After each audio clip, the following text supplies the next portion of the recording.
অভিজিৎ চৌধুরী নামটির প্রথম কয়েকটি কথা হচ্ছে জীবন খাতার প্রতি পাতায় যতই লেখক হিসাব নিকাশ। রচনা সুকান্ত বসু। অভিজিৎ চৌধুরী। নমস্কার বন্ধুরা, চলে এসেছি আমার একটা নতুন ইউটিউব ভিডিও নিয়ে। আমার ইউটিউব চ্যানেলের নাম শুভদীপ চট্টোপাধ্যায় ব্লগিং। তো ভাবলাম অনেকদিন তোমাদেরকে নিজের মুখটা দেখাইনি, তো চলো অনেকদিন বাদে নিজের ভিডিওতে তোমাদের আমার মুখটা দেখিয়ে দিলাম। তোমরা ভাবছো ওই মুখ দিয়ে মানে কথা বলে শুভদীপ ভিডিও করে কিন্তু নিজেকে কখনো দেখায় না। তো হ্যাঁ, আমি আগের ভিডিওতে আমি যখনই ভিডিও করছি তখনই তোমাদেরকে ক্যামেরার সঙ্গে ভিডিওর সঙ্গে নিজের মুখটা দেখিয়েছি, কিন্তু এই যে সামনাসামনি বসে ভিডিও করে ব্লগ করা, এটা অনেক দিন পর আবার করলাম। যাকে মাঝে মাঝে করব, কখনো অন্যভাবে করব। তোমরা কিন্তু অবশ্যই লাইক, কমেন্ট, শেয়ার, সাবস্ক্রাইব অবশ্যই করো, আর নিচে বেল আইকন থাকা বটনটা অবশ্যই ক্লিক করো। তো যাকে যে কথাটা বলার জন্য তোমাকে আমি হাজির হলাম। আজ সানডে, মানে আজকে রোববার। আজ থেকে প্রায় এক সপ্তাহ আগে, মানে সোমবার ছিল গণেশ চতুর্দশী, সোমবার নয় মঙ্গলবার ছিল গণেশ চতুর্দশী। সেই গণেশ চতুর্দশীর দিনেই আমি আমার বন্ধু রণক ঘোষের বাড়ি, আমার স্কুলের প্রিয় এক বন্ধু, আমরা ছোট থেকে একসঙ্গে একই স্কুলে পড়েছি, সেই রণক ঘোষের বাড়িতে আমি গেছিলাম। মানে ওর বাড়িতে এক্সিবিশন চলছিল। তো আজকেই শেষ দিন, আজকে রোববার। ওর বাড়ি হচ্ছে কদমতলা পাওয়ার হাউস পেট্রোল পাম্পের কাছে। তো ওদের বাড়িতে আগের মঙ্গলবার আমি গেছিলাম। খুব সুন্দর সুন্দর এক্সিবিশন ও বাড়িতেও করেছে, মানে যেমন এক্সিবিশন করে কাপড় চোপড়ের, ঠিক তেমনই ও এক্সিবিশন করেছে কাপড় চোপড়ের। তবে এই এক্সিবিশনটা কোনো দোকান ভাড়া করে করেনি, ওর নিজের বাড়িতেই করেছে। ছোট্ট মতো একটা এক্সিবিশন করেছে। বুঝতেই পারছো সামনে দুর্গাপুজো, সেই দুর্গাপুজো উপলক্ষে সমস্ত কিছু এক্সিবিশন, যেমন কাপড় থেকে শুরু করে নিজের হাতে তৈরি করা গয়না, নিজের হাতে তৈরি করা বালা থেকে শুরু করে এমনকি নিজের হাতে তৈরি করা আরও অনেক ডিজাইনের গয়না, চুড়ি, আরও অনেক কিছু, সে বিভিন্ন ধরনের জিনিস নিয়েতে এক্সিবিশানে বসেছে। এমনকি পারফিউম থেকে শুরু করে নিত্য নতুন কাপড় থেকে শুরু করে এমনকি বাচ্চাদের চকলেট, হসবি থেকে শুরু করে অনেক কিছুই সে নিয়ে এক্সিবিশন করতে বসেছে। তাই তোমাদের দেখাবো। আর ভিডিওটা দেখার সাথে সাথে ভিডিওটা কেমন লাগলো লাইক, কমেন্ট, শেয়ার, সাবস্ক্রাইব অবশ্যই করে দিও। আর আজকেই ওর বাড়িতে লাস্ট ডে, মানে আজ কদমতলা পাওয়ার হাউস পেট্রোল পাম্পের কাছে রণক ঘোষের বাড়িতে আজকে এক্সিবিশনের শেষ দিন। তো যারা যেতে চাও তো রণক ঘোষের বাড়িতে, মানে যারা রণক ঘোষকে চেনো তারা রণক ঘোষের বাড়িতে অবশ্যই চলে যাও, কারণ ওর বাড়িতে আজকে এক্সিবিশন চলছে। তো কি কি বিক্রি হচ্ছে আমি তো তোমাদের মুখে বলেই দিলাম, এবার তোমাদের আমি দেখাবো। আমিও তো জিনিস নিয়েছিলাম, যেমন আমি কি নিয়েছিলাম, আমি বেশি কিছু নিইনি। আমার মা একটা শাড়ি নিয়েছিল, আর আমি নিয়েছিলাম একটা ধূপকাঠি আর হজমিগুলি নিয়েছিলাম। এই হচ্ছে আমরা নিয়েছিলাম।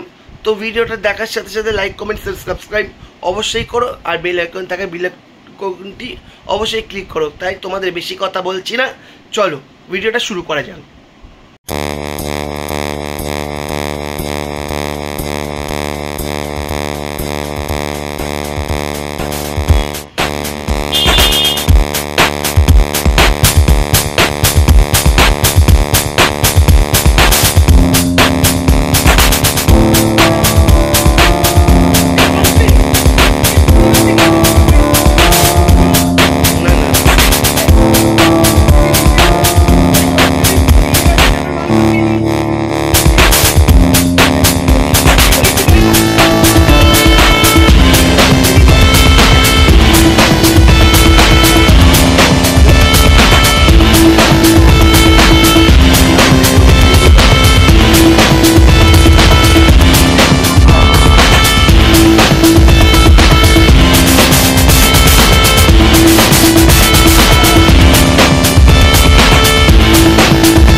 twist and fast. Don't be shy,